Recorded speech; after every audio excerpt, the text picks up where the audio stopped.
So, uh, I know Mo was sort of making waves at Money 2020 last week by demoing our MCP server that was running against our sandbox environment. But I think honestly a good place to start is like, what does that even mean? What is an MCP server? Why should I care? Why should we care? Sure. Why is it cool? I mean, so an MCP server is basically just it's an API that tells an LLM, you know, here are extra actions you can take. You know, here are new data sources, here are new buttons to push. So it's kind of like giving all the sort of general LLMs out there, like ChatGPT, Claude, extra kind of powers, I guess, or extra knowledge. Uh, so Yeah, you could, yeah, I do like actions or like buttons. Like it doesn't make them smarter. It's just oh mm, here's a new toy to play with. mm, yeah. I guess it's almost like I guess it's akin to kind of if the LLM was like a developer or engineer sticking your like API reference against like in front of them and saying, look, this is how you use our system. Hmm. Uh, yeah. Um, so I think in the kind of in the demo, um, they were Mo was able to have a conversation saying, please open me a treasury account, and they just sort of did it in the background basically, um, which is cool to look at, but I suspect pretty maybe scary for a couple of concerns, a couple of reasons in the background, from your perspective. So I guess maybe a good place to start really is like why have we even done this? Um, I guess it's worth start saying at the outset. This is sandbox only, Yeah. and it's an experiment. And we did it because it's cool, but like we don't have any immediate plans to roll it out to production until we're confident in how it behaves. Mhm. So, yeah, but in the sandbox, it's a really powerful demo of here are the things you could do with Griffin, and you can just say it in 5 seconds. Please do this. Yeah, that's a good point. I was gonna ask, like, I already compared it to, you know, here's the API docs, giving it to an engineer. Like, how does something like an MCP server like change the way systems interact with systems as opposed to that traditional API integration that we already have had since the beginning? Well, I mean, it reduces the cycle time, which sounds small, but like it's the root of all innovation. There were um, dozens of people tried to invent powered flight before the Wright brothers, and the the main thing, so that the Wright brothers were bicycle mechanics, and so they were building very simple tools and iterating very quickly. So if you say, you're a bank, you're a fintech or a bank or whatever, okay, here's an engineer, go take an engineer and the API docs. It's like, okay, find time on the schedule. Maybe they'll be free in a week and a half, and then they'll spend a week on it, and then they'll come back. Like, okay, that's a lot of calendar time, and then it's a lot of expense to like run the first iteration. Whereas, you can just say, oh yeah, I've got 10 minutes right now. Go do this. Like very quick feedback cycles makes it very much faster to figure out, is this even a good idea? Or like, oh, what if we did it that way? Like that's really, really powerful. Yeah, it's a really good point. I remember having a couple of conversations with a few different founders where they were asking like, is there any way we can get up to speed quicker without involving engineers? Like can we use your sandbox like UI basically? And I think the sandbox UI did get them a lot of the way there, but being able to say, to give a sort of a non-technical founder like that kind of power, um, to be able to iterate quickly. And I suppose really they could probably just integrate that in their back end, and then they'll just play around with it, as opposed to, as what you say, getting engineering time, which is expensive and backed up. Yeah, I think it's a pretty cool tool. Um, I don't know if anyone's used it in the wild yet. I've seen a few questions on the community Slack, but I'm not sure anyone's tried it out in earnest yet. Yeah, I don't know. We don't Um, have, yeah, I don't think we have metrics on it because you run it on your system. So mm, mm. Yeah, we'd have to just look at, I guess, like I don't know. I don't know if you can track clones on a repo or I guess stars maybe. Yeah, I wonder if it's there at the moment. I guess looking as thinking. we speak. Oh, nice. Yeah, yeah. Let's see. Two forks. Okay. I mean, it's been out what, a week, so I'll take that. Um, um, I, I guess thinking more now about less about the cool factor because it is cool, a little bit scary, but what are the kind of main technical challenges that come to mind with this? I'm actually more worried about the human factors. So like writing code, like fine, that's easy. Um, but the tricky part is that all of our obligations as a bank don't change. So you still have to say, ensure customers have good outcomes. Um, all payments that were made, a human actually intended a payment to be made. Like that's really tricky. It's like once you give an AI an API key that can make payments, like how do you know that that payment was intended?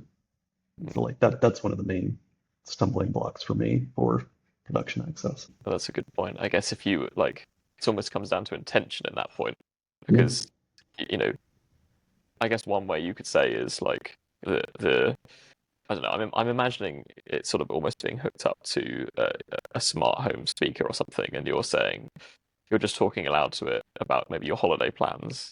Oh, I really need to. I don't know if I can afford this. Alexa or something, and then it goes away in the background and inherently decides to start siphoning money off into a savings account for this holiday you mentioned once. That seems maybe more suspect than you explicitly saying to your home system, please open me a bank account and start saving £10 a month, and it confirming it. Like those are two kind of opposite ends of the spectrum, I guess. Mhm. Um, yeah, I'm not sure which one I'd prefer. uh, Maybe it can book the flights for you and also uh, go on the holiday as well for you. Um, I guess thinking more about that kind of human aspect. Um, like, do you know if like the regulators have already started thinking about this kind of thing? Are they already kind of aware? I'm sure they're aware of it, but this is a conversation that's been coming up inside work for years. Is like, oh, we need an AI strategy. It's like, no, you don't. AI is just software, and we already have rules about, where can customer data go? You know, is that third-party service secure enough? Are they, are they taking our data? Like, is it secure? Is it up? Is it reliable? Is it, a good price? Those things have not changed, and AI is just another SaaS app in that perspective. There are, you know, we people asked for years for clarification on that, and we ended up actually only making like one, which is uh, had to deal with like hallucinations. So like after you've decided, okay, OpenAI and Claude are just another SaaS app, and it's secure enough and reliable enough, and I can put my data there. Then the only new thing that came up was like uh, if you ask it to write a document and then you submit it, you are responsible for what it says. So like, if it hallucinates, that's your fault. Um, yeah. Yeah. No, I think that's very fair.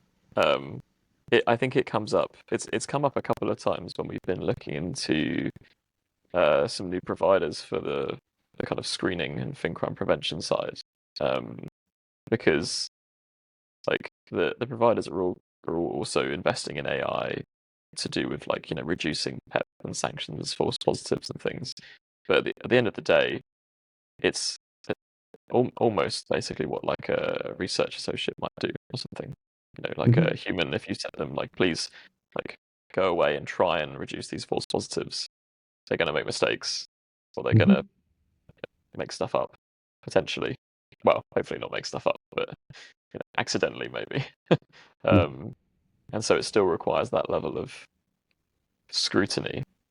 And the same with code as well. Like the amount of times well, it's getting a lot better, but the amount of times that I've tried to use it and it's made up a function or something that doesn't exist sounds very good. Sounds like it should exist. Maybe we should go away and write that, but you then run it and it can't because maybe a function like has 3-arity, but that doesn't exist. It doesn't have that.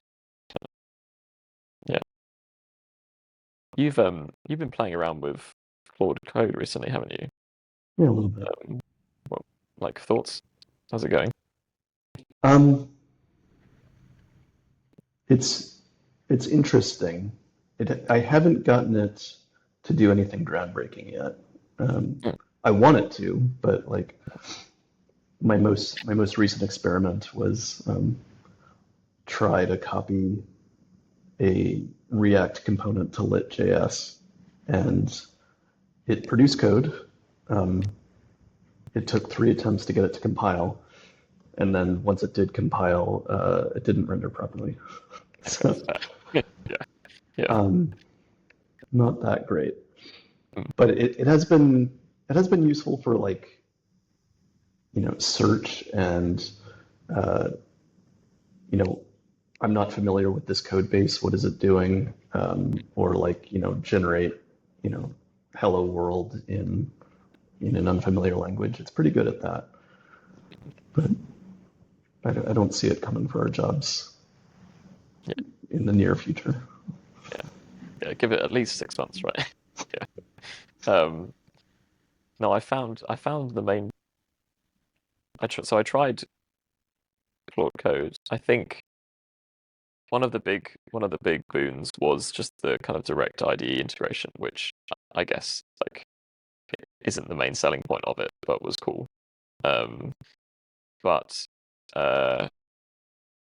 with the closure code specifically, I got it. I asked it to fix a flaky test. Basically, I was like, with no context, can you like try and work out why this is flaking? And it made some changes. They sounded pretty reasonable, and I was like, but I don't feel confident enough to like commit these. But then also what it did was added about 12 closing parens on the end of the file because it just didn't understand, and so that was good. There is a closure MCP out now, which doesn't fall foul of that most of the time, which is cool. Yeah, it looks good. I haven't tried it yet, but I think Jamie's been giving it a good go. Seems good. Um, and then what else did I try and do with it? Very lazy refactoring. Like I was writing some docs and I wanted to change the style of like a bunch of like code comment blocks into individual bullets with backticks around each. And I was just like, oh, there's 2 examples of how I've done this in here. I've changed one of them. Please match the rest up, just in English like that, and it just did it. And I was like, okay, yeah, that's pretty cool. But I'm not sure if Claude Code specifically was good there, or if it was just I could have just copied and pasted the namespace into Claude itself. But yeah, but I think those kind of efficiency gains like that will be the real gains are. Like you don't have to. I don't know. I'm just thinking like if you say, oh, like this is the preferred style for doing this kind of namespace now. There's a bunch of other examples using the old style. Please refactor them and like fix the tests and things. So yeah, I'm really hoping I can get it to work on this Mm. JavaScript migration stuff, like migrating components from one framework to another. Like it should be good at that, and that would save a ton of time. Yeah, that would be really good. I fingers crossed. Um, yeah. I guess we've covered security concerns, haven't we?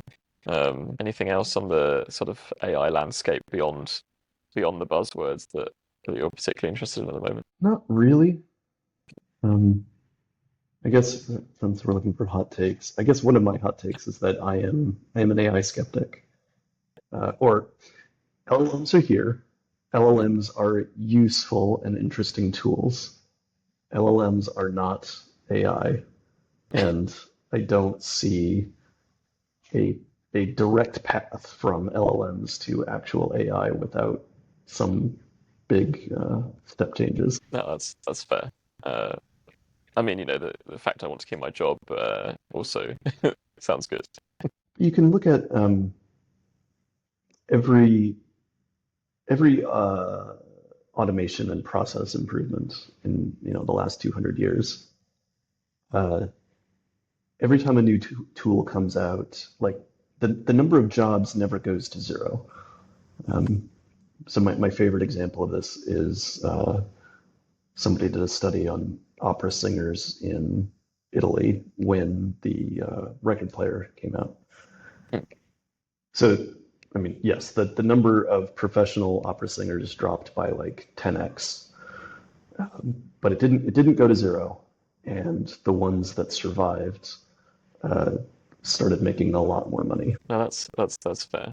I I was wondering then if we were going to see, in 10 years, companies like advertising products like we didn't use an LLM to create this.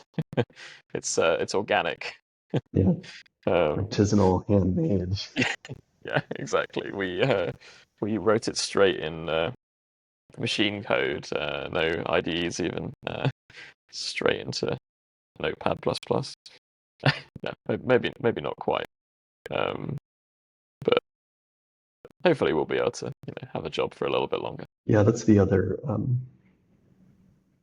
Got the name of it.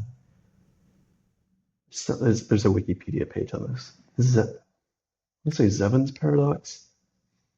Does that as the cost of something goes down, the usage of it goes up faster than the cost going down. So the big example there was coal in during the Industrial Revolution, which is that as we started getting automated coal mining, like machine tools, uh, the demand for coal went up because the price went down, and so people were using more of it at the end of the revolution than at the beginning. So there might actually be more software as the price of producing it goes down. Yeah, yeah, exactly. Because I think like, so I guess yeah, you're saying the software production will go up because we'll become more efficient at writing software, so there'll be much more to be had. I also think, at least for the near future, the AIification of everything will go up and up and up. Like every tool will uh, introduce something with AI in it. Um, but then, as you said, it's not actually an AI. It's like it's an LLM. You've got an LLM doing something. Yeah, I think the most recent one is when I downloaded the latest iOS and I was messaging someone and they replied and it popped up with an AI generated reply, like full reply that I could send them. I'm like, well, what am I doing here? Like, if I sent this, like, they're not talking to me anymore. They're just talking to Claude or where OpenAI, whoever's in the background. That was a bit like, I'd seen the future and I wasn't particularly happy. There's a Rodney Dangerfield joke there. It, it did also make me think of like a joke I'd had with someone, but I think it might be quite true, is that, you might have some people going from like they're writing a few bullet points out in their own Claude or whatever, their own LLM. Other LLMs are available.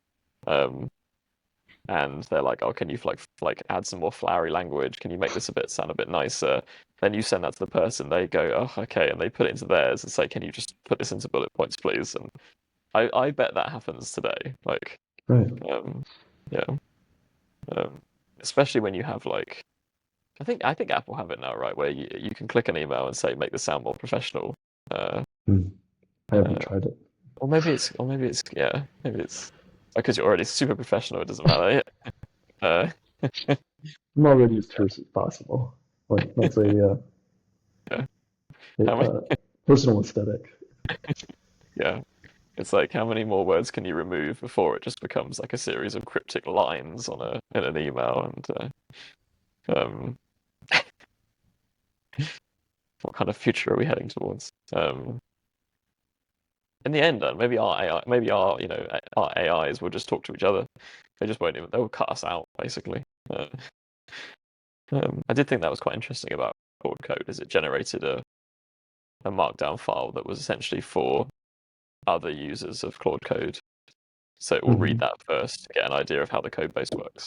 But it is just Mhm. reading it in plain English, which is interesting because I assume it doesn't have to, um, but maybe it does. I don't know.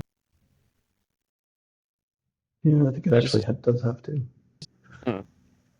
um, but then it made me realize that actually we probably just need to get much better now at documenting our code Mhm. because we're not documenting it for other developers now. We're documenting it for the Documenting for AI developers. yeah. Well, yeah, exactly.